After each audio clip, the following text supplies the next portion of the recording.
This is Arkies in the Beltway, a look at national politics and the Arkansans influencing the discussions. I'm Alex Thomas, Washington correspondent for the Arkansas Democrat-Gazette, reporting from the nation's capital. Thank you for joining us for this episode of Arkies in the Beltway for the week of August 11th, 2024.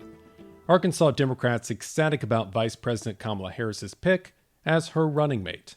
Harris named Minnesota Governor Tim Walz as the vice presidential nominee last Tuesday. Walz, a former member of the U.S. House of Representatives, is in the middle of his second term as governor. His tenure has been highlighted by support of free meals for children and paid family leave. Former Arkansas gubernatorial candidate Chris Jones echoing what has become the slogan of Harris's presidential campaign in celebrating the news. When we fight, we win.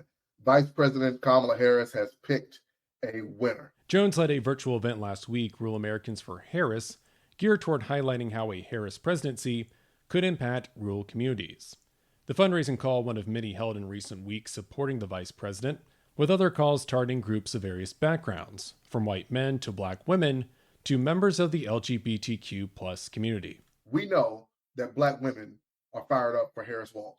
We know that black men are fired up for Harris Walz. We know that white women are fired up for Harris Walz. We know that white dudes are fired up for Harris Walz. We know that Latino Americans are fired up for Harris Walz, and those with disabilities, and all and on and on and on. And now we know that rural Americans are fired up for the Harris Walz ticket. Former Congressman Vic Snyder did not participate in that call, but he spoke favorably about his former House colleague with the Democrat-Gazette shortly after the announcement. In terms of, I think, what Americans yearn for right now, we want competence and decency, and I just think, a generous spirit running the country. Democrats from across the country eager to build momentum with Harris becoming the party's torchbearer.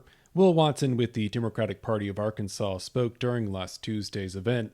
He was open with his hope that some of that energy will carry over to state and local races. We've seen attacks on abortion access and people's identity that are unprecedented in Arkansas, even under previous Republican administrations. But the fact is, we have hope. Let's make sure that we elect Kamala Harris and Tim Walz this fall, and that we're investing in the long haul in rural states to lift Democrats at every level. Republicans ready to criticize the pick. U.S. Representative Bruce Westerman of Hot Springs worked alongside Walz on Capitol Hill. While he considers Walz to be a decent person, Westerman says Walz's positions may not win over independent voters. I think she went further left with her pick. I don't know that it gets her a whole lot in the electorate. Other GOP criticisms concern Walz's handling of violent protests following the murder of George Floyd and the timing of Walz's retirement from the Army National Guard before his congressional run in 2006. Congress is continuing its August recess, but this break in legislative action provides an opportunity to look at some items moving through the halls of the Capitol. One bipartisan effort addressing how physicians are reimbursed by Medicare. Senator John Boozman of Rogers, a Republican, and Vermont Democrat Peter Welch announcing the Physician Fee Stabilization Act to update the current physician fee schedule for paying doctors and providers. Under federal law, any changes to how physicians are paid must be budget neutral, meaning as service costs have risen, physicians have received smaller Medicare reimbursement payments. Speaking to the Democrat-Gazette before the break, Boozman stressed the importance of updating the system, acknowledging Congress has not changed the budget neutrality threshold since 1992. Medicare by law has a finite amount of money that they can pay out to providers. And like everything else with inflation, it doesn't work anymore. The world is totally different now than it was in the 1990s as far as cost. Multiple groups have voiced support for the bill, including the Arkansas Medical Society, the American Medical Association, and the American Optometric Association. Members of Arkansas's congressional delegation hopeful about securing millions of dollars for projects in the natural state. Four lawmakers, Boozman and Representatives Rick Crawford, Steve Womack, and Bruce Westerman, making requests totaling more than $486 million, with some overlap in these priorities. Senate and House appropriators considering the request, commonly referred to as earmarks, as part of the annual appropriations process. Earmarks make up around 1% of discretionary spending.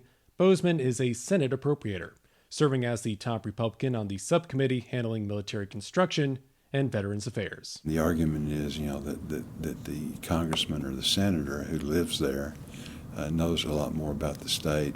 You take, some of the politics out of it, and make sure that these projects are very worthwhile. The Senate and House have allowed earmarks since 2021, following a 10-year moratorium of the practice amid concerns about wasteful spending and the limited impact of some requests. Representative Crawford of Jonesboro challenges any suggestion that his request would not benefit his district and Arkansas as a whole.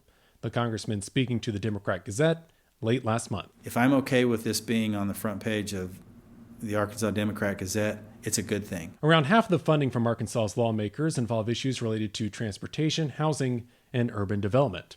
Representative Womack of Rogers leads the Transportation, Housing, and Urban Development Subcommittee in the House, a title he accepted in April after the then subcommittee chairman Tom Cole of Oklahoma took control of the full House Appropriations Committee. There are so many needs in my district and in our state that benefit if I'm the chairman, because I have a lot of influence as to directing where this money's going to go.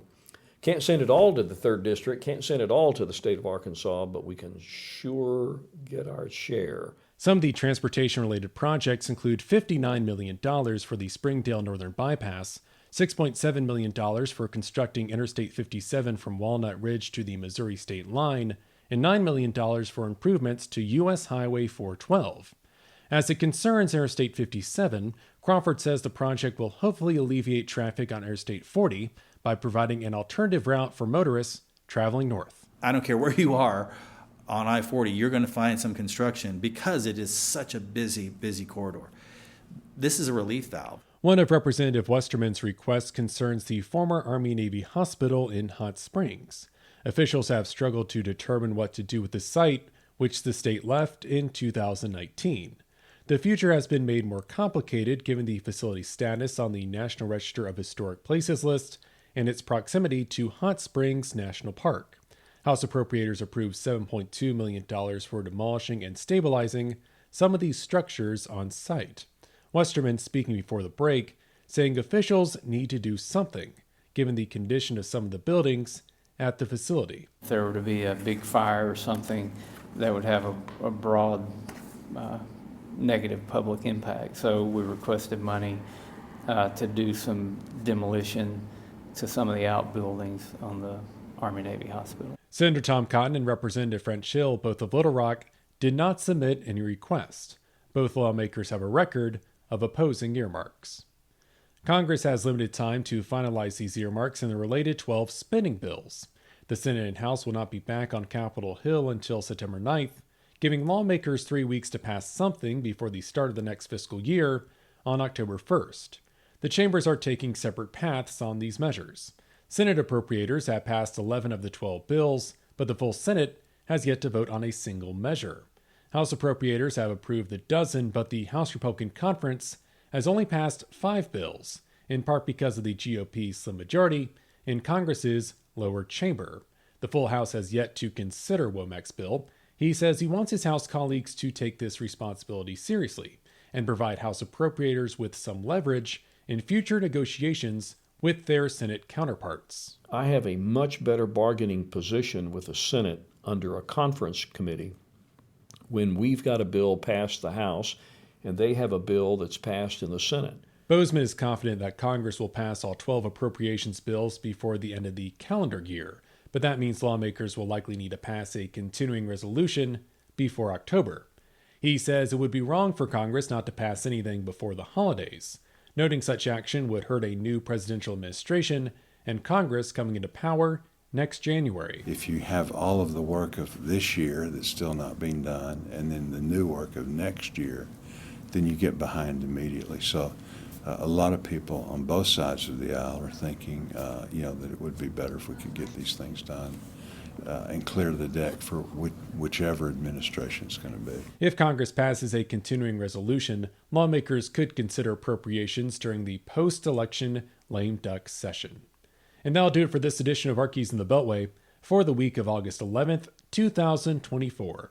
You can stay up to date with all news involving Arkansas at arkansasonline.com. You can get in touch with me on social media. My handle is @AlexHouseThomas. Special thanks, as always, to the team down in Little Rock.